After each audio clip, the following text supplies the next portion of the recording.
আসসালামু আলাইকুম। কেমন আছেন সবাই? আশা করি সবাই অনেক ভালো আছেন। আমিও আলহামদুলিল্লাহ অনেক ভালো আছি।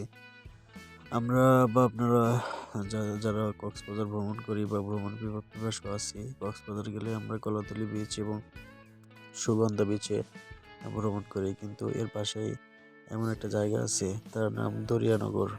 যেটা আমরা অনেকেই জানি না বা জানার জন্যও চেষ্টা করি না। আমরা অনেক খোঁজাখুঁজির পরে এই যেগুলা অচেনা জায়গা আছে সেরকম একটা জায়গা অনুসন্ধানের জন্য বেরিয়ে পড়ি এবং একটা সন্ধান পাই যে সেটা হচ্ছে দরিয়ানগর। এটা হচ্ছে কক্সবাজার কলাতলী বিচ থেকে মেরিন ড্রাইভ ধরে কিছু দূর যেতে হবে, যেটা ইনানি বিচ পার হয়ে হাতের বাম পাশে পড়বে। জায়গাটার নাম হচ্ছে দরিয়ানগর।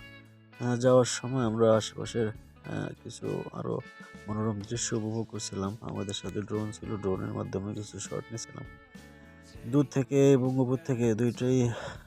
সমুদ্রের যে সৌন্দর্য, পাহাড়ের যে সৌন্দর্য, সেটা উপভোগ করেছিলাম। এটা হচ্ছে দরিয়ানগরের প্রবেশ পথ। ঢোকার সময় সুন্দর একটা মাছের পেটের ভিতর দিয়ে আমাদের যেতে হচ্ছিল। পুরোটা মনে হচ্ছিল অ্যাডভেঞ্চার টাইপের। আসলে দেখি ভিতরে কি আছে।